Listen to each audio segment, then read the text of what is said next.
Okay, let's get started. Hi, everyone, and welcome to our first webinar of 2025. We're really glad you could all join us today, and I hope you've got a cup of coffee or tea ready because we've got quite an exciting and valuable session lined up for you. Just a quick heads up before we dive in, this webinar is being recorded, so if you ever want to revisit any part of it later, you'll have access to the replay. And of course, we've enabled the Q&A session feature, so feel free to drop in your questions as we go along. We'll tackle them as we go along or at the end of the session. So now let's talk about today's topic. So most businesses unknowingly overspend on licenses that they don't actually need. But the good news is, with the right strategy, you can cut unnecessary costs, optimize what you have, and scale smarter, and all the while ensuring your business is future ready. And that's what we all want, right? So in today's session, we're going to walk you through an easy framework to help you eliminate waste, maximize efficiency, and reduce costs before your next renewal. So whether you're a business leader or an IT professional or a procurement manager, I think these insights will help you rethink your Microsoft licensing strategy for 2025. So let's get started. To kick things off, we'd like to get a sense of what your biggest challenges are with your Microsoft investment. We're going to launch a quick poll. So please take a moment to respond. And while you're completing the poll, I will hand over to Peter DeToy, our head of channel.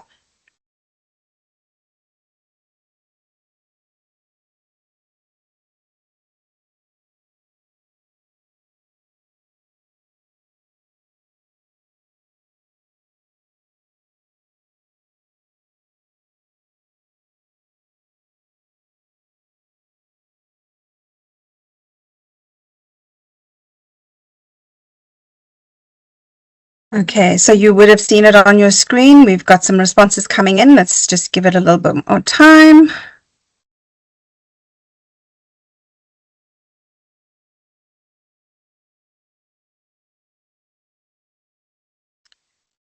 Great, Peter, shall we hand over to you?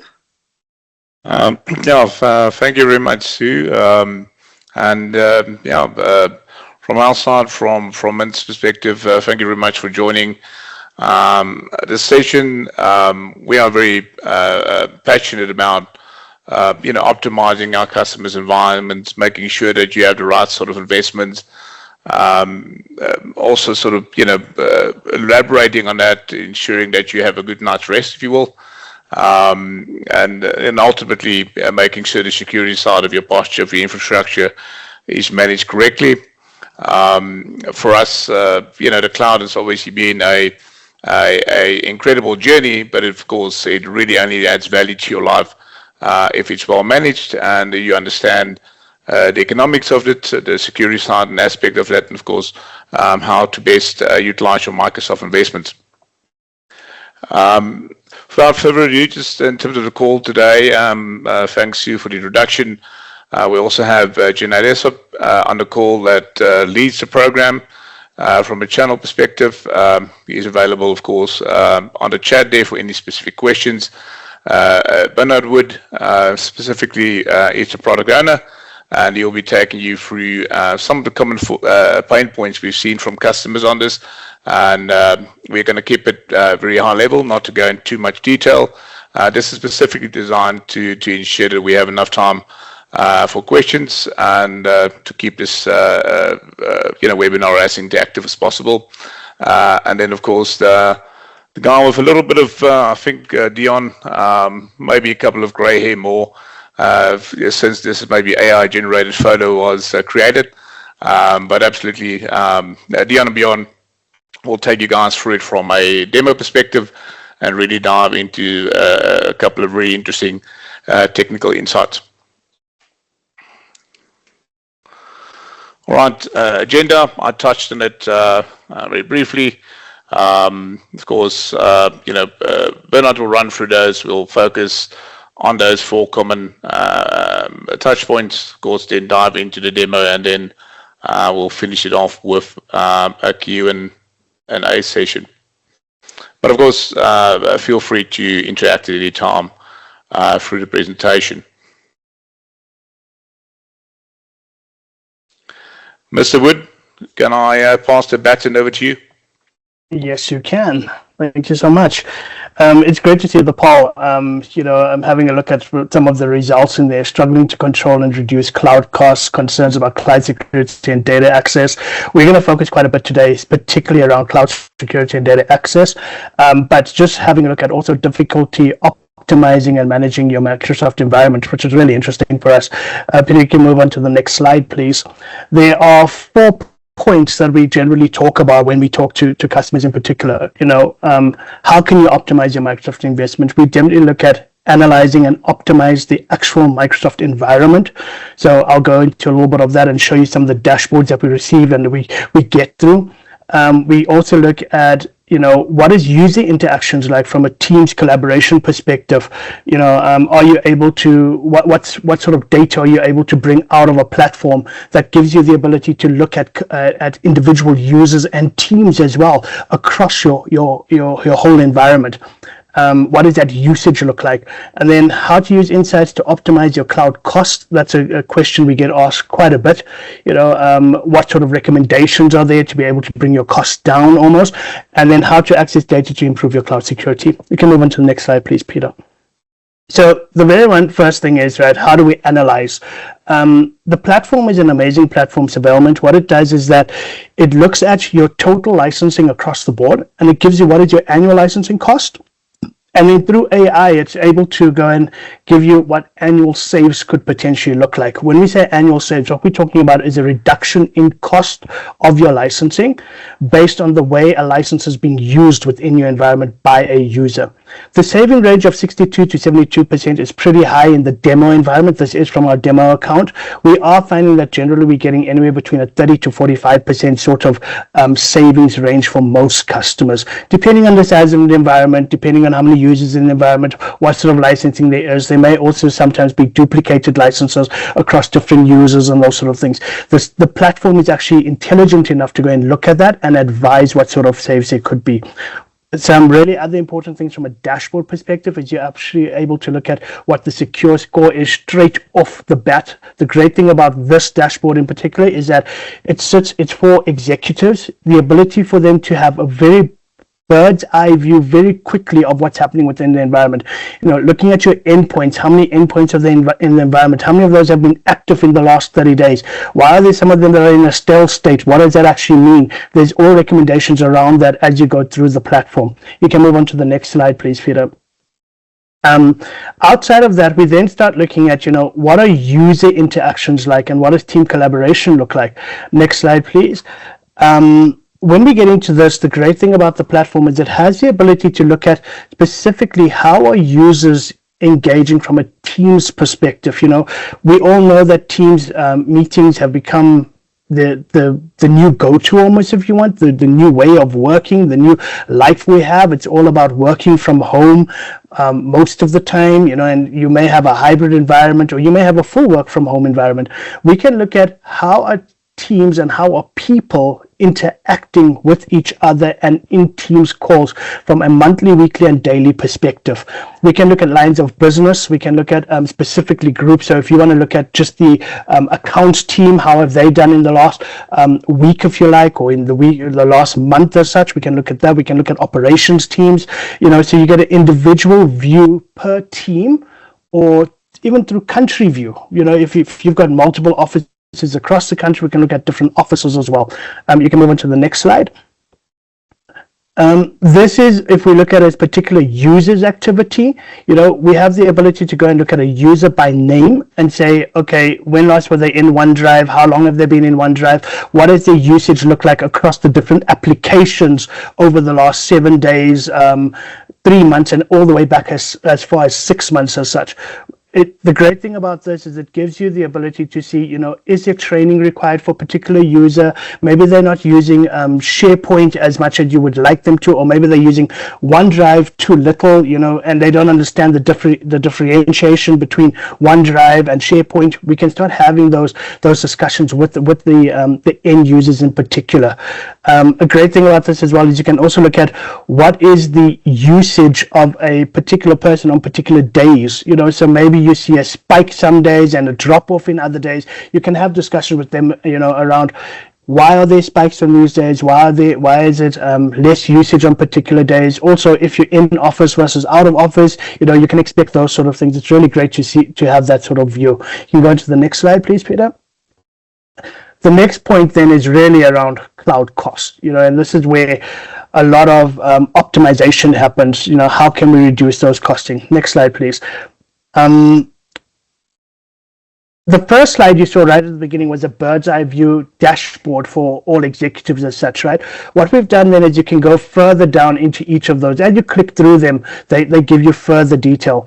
So the great thing here is that we start looking at what are active licenses, with no app use. We can look at what are unused license accounts, and we can look at what that saving would look like from an annual perspective all up. Just by going into the platform, through the recommendations that the platform gives you, it will tell you that, look, have a look at disabled license accounts as an example. You could save 137,000 Rand a year. How would I do that? Next slide, please, Peter. Through the next couple of slides, it actually goes into the recommendation details, right? So you've got 102,000 Rand of total license spend that are attributed to unassigned licenses. There's 190 licenses with no cost associated to them. The great thing about cost association is that you can decide that, okay, IT own the total value of all our licenses as such, but we would like the HR department to pay for their users almost. You can assign cost against different departments within your environment, and you can see how to assign those costs and where to assign those costs. You can also get what is the high value and what is the low value. That's where the platform actually goes and looks at, okay, if you had to look at the maximum amount you can save versus a really good version of from a low over time getting to that point. We can look at all these sort of things and come up with the recommendations behind that. Further to that, you go even further down and it can then tell you what is your potential saving per month, per year, and what is the total impacted items, which is really interesting. If you click on that in the platform, it then tells you there are 18 of 84 recommendations around specifically looking at impacted items, including inactive accounts. So the great thing about that is it gives you a full view as to how can we get the most out of our license saving at the end of the day. You can look at OneDrive accounts, you can look at shared mailboxes as an example, which is also a really interesting one where we find a lot of savings a lot of the time. By implementing shared mailboxes for particular users and particular accounts, how can we save even more money by removing certain licensing or out of certain people? The next thing we talk about is really around your cloud security, and that's where we focus a lot on today in particular. Having security dashboards, looking at remediation tools and compliance reports. Firstly, you get a dashboard that shows you what is your current secure score. There's a couple of things about this dashboard which are really interesting. The first thing is we look at the 4 different layers of data, identity, device, and apps. We look at where are you from a category score, particularly for each of those 4 segments as such. We look at what is your change been like in the last month. You've got a timeline on the left-hand side, which shows you what does that timeline change actually look like through the month with different changes that have been made. We look at the improvements available. You see on here, there's 125 improvements available. And what the platform actually does is it tells you how can I move from a 68.5% score up to a 91.5% score. It does say, yes, implement an E5 license. We know that an E5 license is not for everybody, which is fine, but there are improvements that can be made with the license that you potentially have in place already. Another great thing is really looking at what is your score versus the industry average score. This is something that we found with certain customers that they sit with us and they go, yeah, so we had a 48.5% or we had a 55.5%, but what does that really mean for other companies within our industry? Are we on par with them? Are we below them? There's no way really to know this. The beauty of the platform that we've created is that through the platform you are able to actually see what is the industry score for your particular industry. So if you are in law, as an example, if you are an attorney business, it can look at that and it can say other attorneys generally have this is their secure score generally. You're either above that or you're below that. It gives you a really nice view as to where you are in particular. You can go on to the next slide. From there, we then get a further deep dive into what are those recommendations and how are those recommendations made. We can look at endpoint devices, 10% mobile app devices, users not managed by policy. So that means that there are 10% of the devices within the environment that don't have a policy on them that you've already implemented. You can then look at that. Why do that? Who are those 10% firstly, which is really interesting to know. Which devices are they? And then what can be done to actually bring them in? You can look at your security logs. There's been 301 total threats over 40 days as an example. What are those threats? What do they look like? Where are they coming from? Really interesting deep dive information that you can get out of the platform. You can move on to the next slide then, Peter. And then from there, I think that what we do is we get into the actual demo now, which Bjorn and Dion will take you through. The great thing about the demo is that they're going to take you, as I say, a lot through the security portion, because we find that that's where most people at the moment are really struggling and really want to know, what can they do from a security perspective. But I'll hand over to Dion and Bjorn and they can go through that with you. Thank you all. I will be as well. If there's any questions you'd like to ask, we can definitely ask on the side as well. Thank you. Thank you so much, Bernard. So let me take over the screen from our lovely presenters. Okay. Bjorn, just give me a thumbs up or just confirm if you can see what I'm sharing with. Yeah, all good, all good. Okay. Thank you all for joining the webinar today. As being said, my name is Dion Oosthuizen. I'm part of Mint's MSP technical team. With me joined is Bjorn Brits. He's my co-host, or we're joined to the hip in the company. What we'll be doing today is we'll be taking you through the surveillance tool on the demo environment. We're going to start off with the homepage. Any client that logs in to the surveillance tool will be presented with a quick view summary over their tenant. So on the home page, you're greeted with a glance of where your licensing is being consumed, your secure score, your total enabled accounts, your total devices counts, how your MFA is tracking, your guest accounts, your internal and external sharing. But the uniqueness of this tool, and I don't know, Bjorn, if you can agree with me, is the fact that when people log into surveillance tool, you'll have a user that would audit their M365 environment, or you can set a tool when you open up to start with your Azure environment. So it can actually provide you with either your M division or your Azure division. So you can actually see on a quick glance before you run into your next meeting where your current state is, how your current state is, and what is necessary on that current state. Bjorn, I don't know if you want to add a couple of 2 cents here. Just to add to the uniqueness of the tool, as you've mentioned, is that according to every customer's needs, there's of course different requirements. So these dashboards are editable, which is at the top right corner. Dion, if you can just show to the audience as well. So depending on which component within the surveillance tool, as you get more familiar with the tool, you can customize this to your required needs. Correct. And the nice thing about the edit tool of providing your own custom dashboard is you can mix and match. It gives a brief overview of what is required or what it represents. And then once you click preview, it will add a little preview of what that data looks like. And then you can just click add and it will add it to your dashboard so that you can have a customized look of what your interests are in your environment. From here on, we're going to quickly jump over to our security segments, such as the Azure component. So if we jump to Azure, we can expand on the left-hand navigation bar, and you'll see there is a Guardian for Azure component with security recommendations and options to preview or review. What this does is it provides me an insight of either how my resources are secured, how my resources are being utilized, be it is anybody capable of spinning up a resource, where that resource is, and does that resource comply to my standard security practices within my tenant.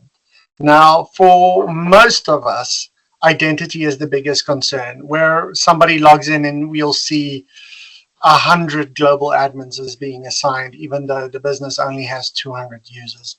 This is a great tool that shows immediately where there's compliance errors within an environment, and it provides you with insights of, is it a true factor being assigned, or if there's a false positive being represented here. For instance, most businesses have a break glass account, which is a very, very, very secured account, but that account does have components where it's omitted from security elements, for instance, like multi-factor authentication.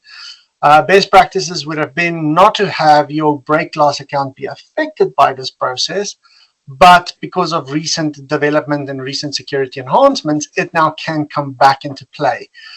If you're a new IT administrator or a new security administrator within a tenant, your predecessor might not have given you all the information regarding the tenant that you've taken over. What the tool helps you with is identifying those gaps in knowledge, those gaps that's been presented to you at the moment of need when somebody is querying you over an element of something that was engaged a while back while you weren't at the business. So it helps you get a proper footing into the tenant. For instance, I know Bjorn assists me quite on a daily basis with identity. I don't know how quickly another user could get into the tool, find a weak spot, and then plug that weak spot. The way Mint works is we're a tag team.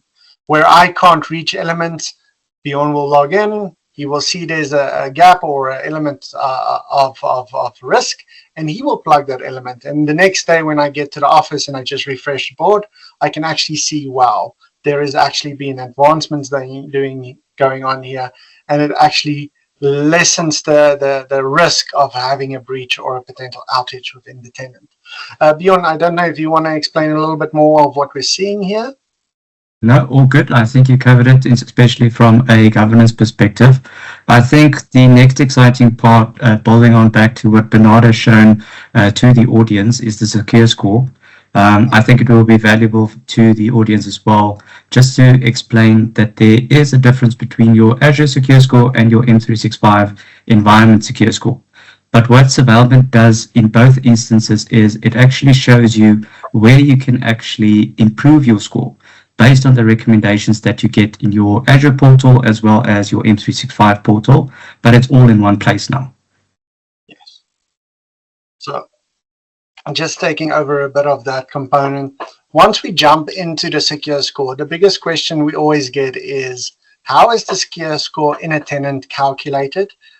Within the Azure component, it's calculated to access identity or access control or compliance components that's been introduced into the tenant. For instance, if I have new resources spun up, do I have role-based access control on those resources, or do I have AIM control on those resources, enabling the securement of the resource? Can anybody access this, or can anybody delete it? And then on the M365 side, it's more of, how is the user accessing your tenant? How does the user have access to your data? Which applications are consuming your data? And then where your data is properly protected.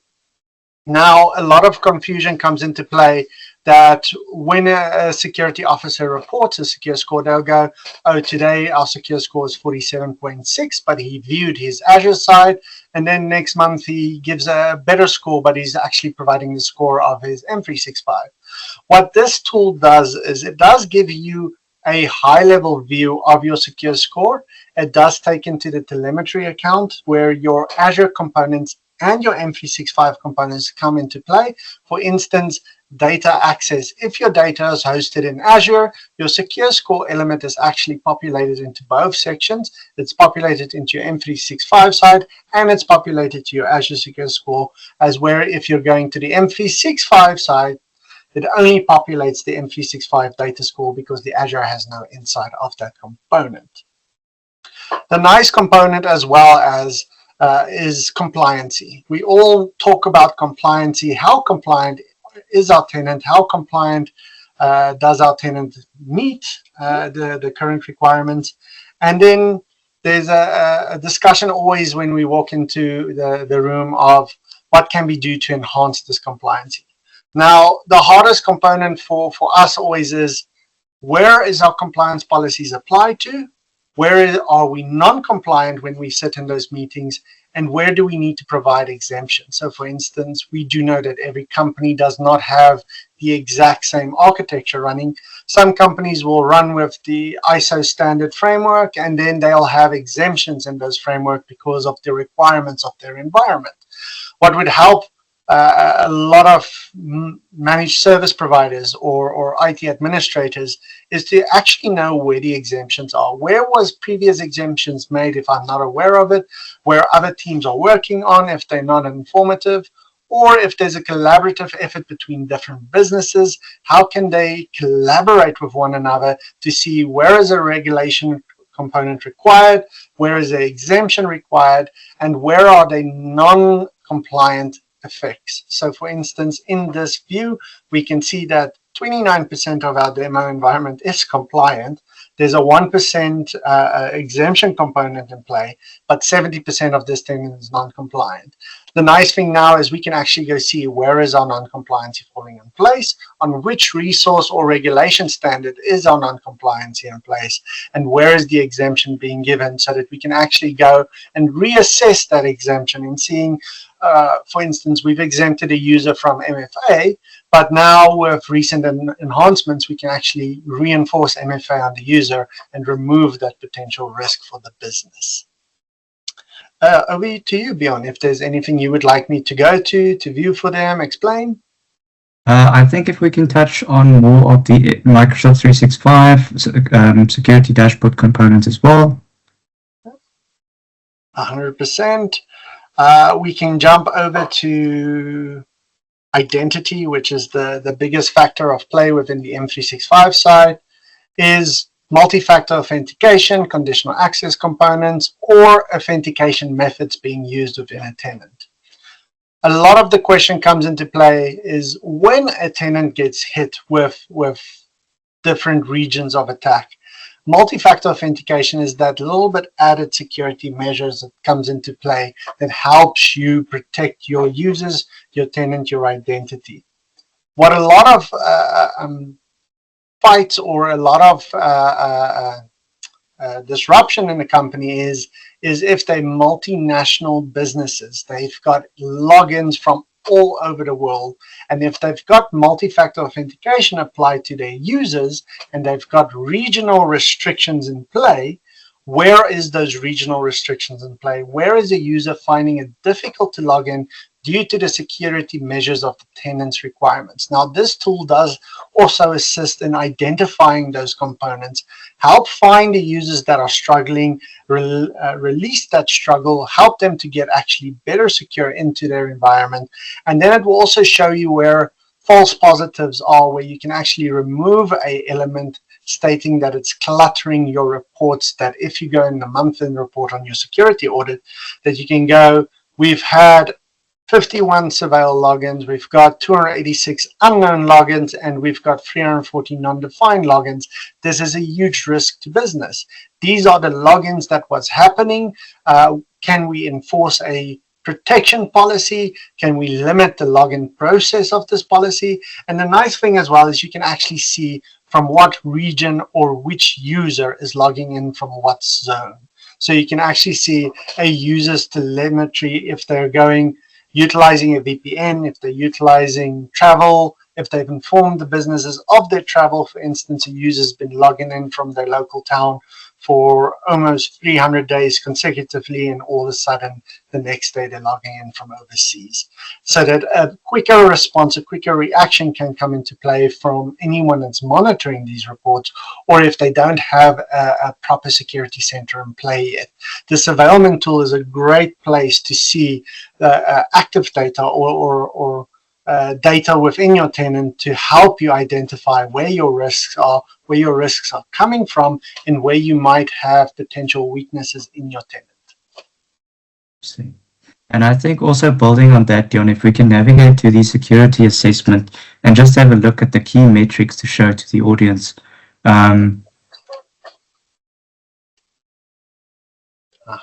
Sorry, under your Guardian for M365. You've got your security dashboard there, and then you can see your key metrics on the second tab. So this is essentially what Bernard was also referring to. I really just want to get the most value out of the demo for the audience at hand. Is essentially what you've spoken to about as well was just a more in-depth overview of when we look at the authentication methods essentially. So within the tool, we get the dashboard very similar to the home screen, but on this dashboard, if we interact with it, it will essentially navigate us to those more in-depth panels as such. So let me jump back.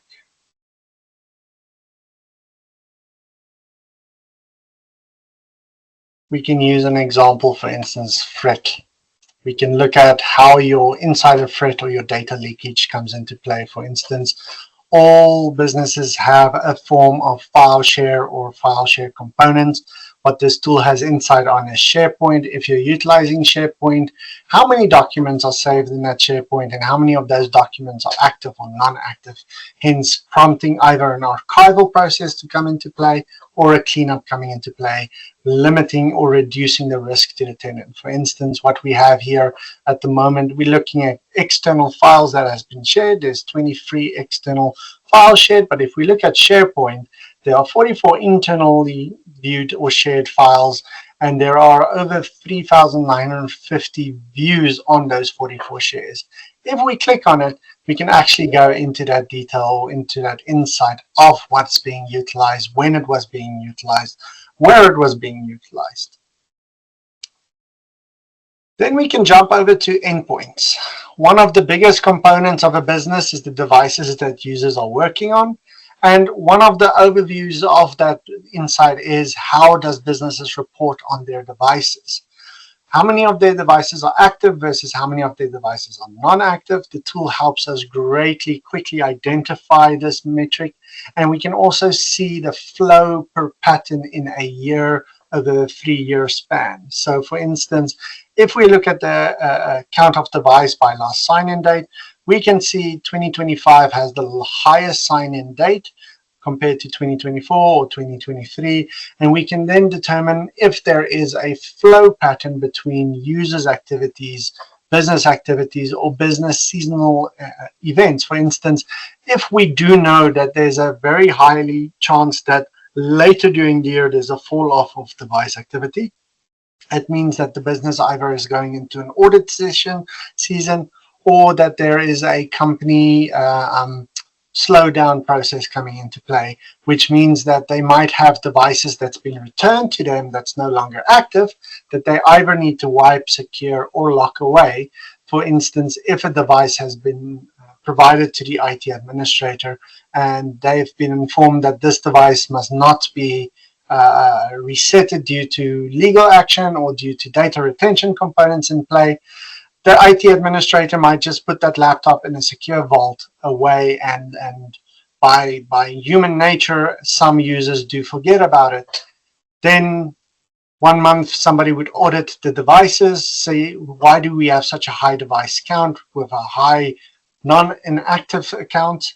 We can actually use this to go identify the devices, mark the devices, and say these devices are being still retained on our tenant, although they're disabled and in a safe.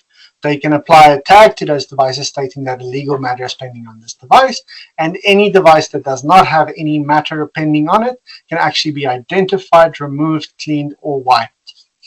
So it's an easier eye-seeing dashboard that has a high-level view for anyone that comes into play into the business. If we go to compliancy, which is the biggest component of security, is our devices compliant to the standards that our businesses have set? So it looks at all the components in play. It looks at the component in play on your mobile application. It looks into the component at play on your Windows or your service applications.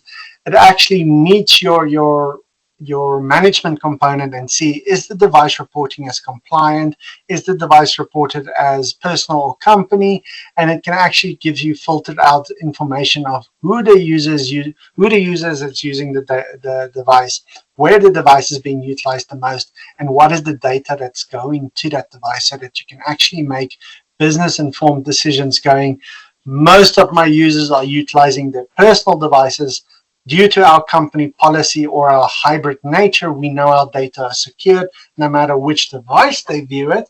Maybe we want to start elevating the business decisions that a user can supply their own device, but they have to adhere to our security code of conduct.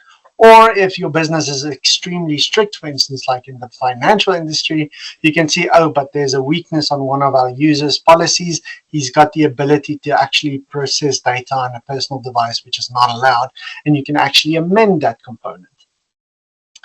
Bjorn, I don't know if there's any component here you would like to talk about. No, all good. But I would want to make one comment to you. Would you say that this tool is giving you more gray hair or less gray hair? It's gray hair. I'm going to say that because there's no longer head scratching moments where I need to figure something out because I don't have all the relevant information on hand. The tool does bring a lot of gray or dark areas within a client's environment up to light so that I can actually action and react quicker as if needed. Then I would extend to Bernard. Is there anything from your side, sir? No, I think that's great. The great thing is we've used this platform in the past with customers to look at the devices and see, how are those devices, are they now compliant, are they not compliant? We've had the ability to look at customers' total environment and go, okay, this is your licensing at the moment. How do we look at that licensing and how do we decrease the licensing and increase it? I think another point we haven't really spoken about today is that the platform gives you the ability to look at Copilot as well. It will actually advise you, from a Copilot perspective, how many users do we have within our environment that are currently Copilot candidates? How many of those are not Copilot candidates?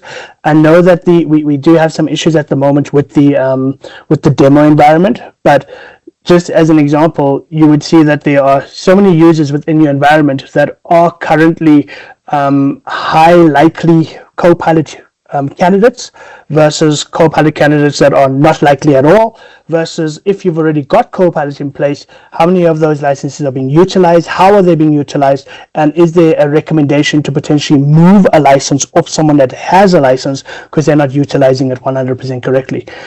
So there's a lot of things that the platform provides outside of just a security perspective.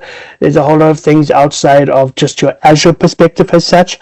One other thing which I think is really interesting as well is the platform comes with what we call a health check included in it for every customer as such.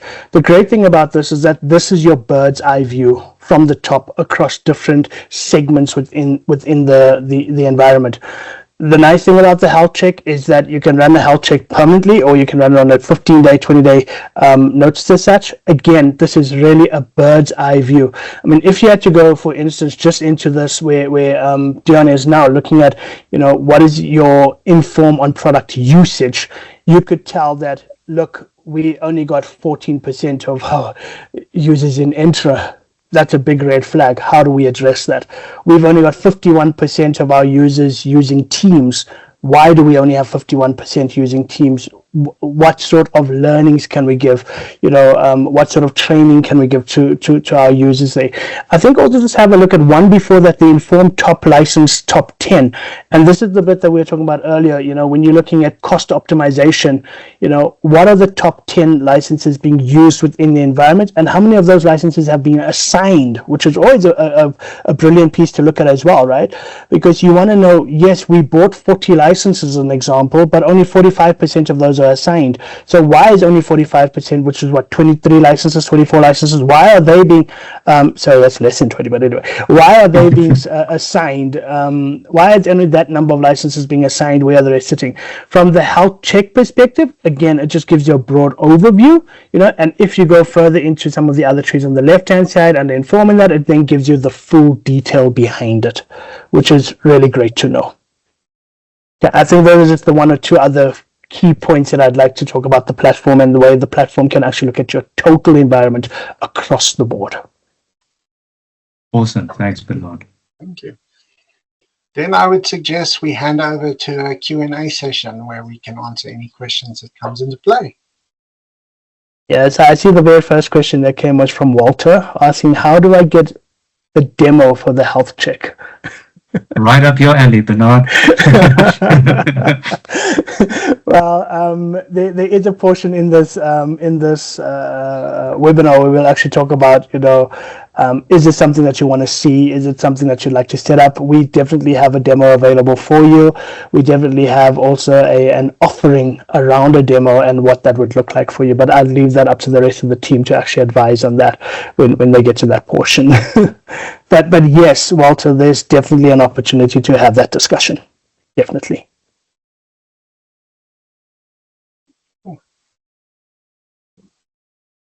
Okay. Any other questions that may come up? I haven't seen anything let's see in the chat if there's anything. Will the recording be available to digest the presentation? Yes, it will be. Yeah. Okay. Cool. That the presentation recording will be shared with you after the event, and it will be available also on our website on demand. Right. Okay. Are there any other questions? Yep. Please feel free to unmute. If comfortable with that as well. Don't mind taking questions quickly on the fly. I just want to see. Keisha, apologies, I missed the start. Is the type of MS license an impact on the usage of the tool? No. So the platform doesn't run off your Microsoft licensing as such, right? And maybe that's something we should talk about. How do we actually get this platform into your environment? It literally takes less than 10 minutes to do. It's a click. It's a click to ingest sort of platform. So what happens is we send you a link for if you're logging into both, if you're looking at both your M365 and your Azure environment, we'll send you 2 links. Those 2 links have to be done by, have to be signed in by a global admin within the environment. And what the platform does is it goes and it looks at your Microsoft Partner Center as such and brings all that information into a viewable point. The great thing about the platform is that it doesn't make any changes to your environment. All it's doing is it's looking at the telemetry within your environment and it's giving you a great viewpoint of everything that's happening within you. So there's one pane of glass to go and see a whole lot of different information off one platform versus trying to find out in your partner center, where do I go and find this information that I'm looking for as such. Okay, so the license doesn't necessarily impact on the usage of the tool, but where the license does impact the licensing that you have, where that impacts is what are the recommendations that will come out of the platform. So for instance, if you are running business standard or business basic as an example, you're not going to get much information out of the platform because the platform's only going to look at what license you currently have. Whereas if you're on something like a business premium as an example, it will then give recommendations to E3 and why E3. It will also give you recommendations from an E3 perspective. If you're on E3, what can we do from security with the E3 license that we have versus going up to an E5 license as an example. Okay. And I think that I would love to see more. Yep, that's great. We're more than willing to do that as well. Set up some time around that.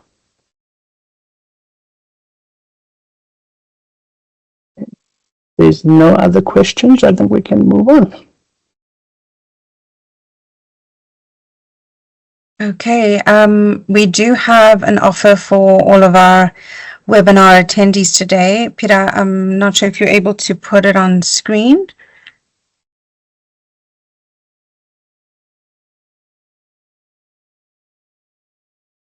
So apologies, Peter's Teams just crashed. So if you can present and remind. Give me a second. I should be able to present it. Hold on for me. Okay.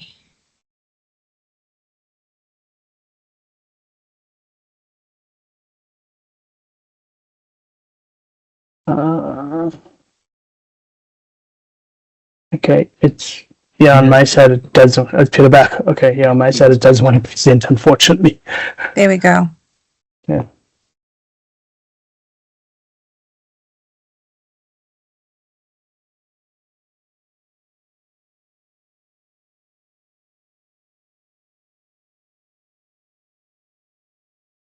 Walter's got a question or comment.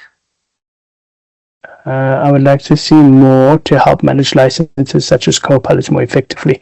Yeah, but also we can definitely do that. As I said, it's just we have found one or two challenges around the Copilot piece in the demo environment, but we definitely do have some collateral around that, as well as being able to show you effectively how it could assist. It's definitely something we can set up. Okay, so there we go, ready to optimize. Okay, wonderful. So can you maybe just take our attendees through the offer? Yeah, no problem. So what happens is that we provide a 30-day trial, almost, if you like, of the environment for anyone. We do a 15-day health check. What that does is, as I say, it gives you a bird's eye view as to what's happening within your environment. Generally, when we add any new customer to Mint from a licensing perspective, we take them through the first health check as such. The great thing about going through the health check again is that when we are able to see, from a bird's eye view, this is what's happening within your environment, we can already immediately start having the discussion around what is the best way going forward for you. What is the best way to look at your licensing, and where we can assist from a cost perspective, where we can assist from a learning perspective, and where we can assist as well from a security perspective as such. The first 15 days goes through that, and the next 15 days is that you then spend time with our MSP team, Dion and beyond, actually taking you through, hey, if we should implement this platform, this is where you will start seeing your benefits, and this is how we can advise you going forward from a daily, monthly, weekly basis. We also have certain offerings around that by looking at how do we attach the MSP portion to this development platform for you. So what sort of reporting do you get, and how do you get access to the reporting? That's all done through with our MSP team as well. I think maybe to add to what Werner was saying there, essentially look at this as the start of your journey. Essentially we're putting that investment into your business to go, let's have a look high level, what's going on in your environments, what's going on in your business, your infrastructure, what is your security posture looking like. Obviously Copilot being very front of mind in terms of how does that investment look like, right? So of course Copilot MT5 and the core license, it's obviously a very small part of Copilot all up, but how does that translate into for example so Copilot agents, or how does it go from a studio perspective, extensibility and those sort of things. We can really dive into that. So this is really the start of your journey. This is an open invitation for us to have a look at your environment. And then to Bernard's point there, of course, it's these different gates almost as we drive through that with you. And then we together, of course, go in that direction, or the best direction for your business, or obviously gauge where you are in that cycle. All right, so everybody that's on the call, of course, absolutely, you do qualify for this. So please take up this opportunity. There's no cost obligation on the health check at all. You really have nothing to lose. The tooling is also read-only only. Of course, what that means is it's not intrusive to your environment and doesn't run any agents, for example, on any of your devices or on your infrastructure. All right. Everybody signed up. Great. And I think that with that, we're going to wrap up our session today. We hope you found it insightful and are walking away with some actionable strategies, some great food for thought on your device compliance, and just getting that bird's eye view of your environment that we spoke about. If you've still got questions or need some tailored advice, don't hesitate to reach out to us. We're happy to help. And please take advantage of that free health check that's exclusively for our attendees today. Before you go, please mark your calendars for our next webinar. We host a webinar every second Wednesday of each month. Next month, we'll be talking about Microsoft Fabric and the future of data analytics, quite a topical topic. You'll find the registration link in the chat. And thank you so much for joining us. And we look forward to seeing you next month. Thanks all. Have a great day.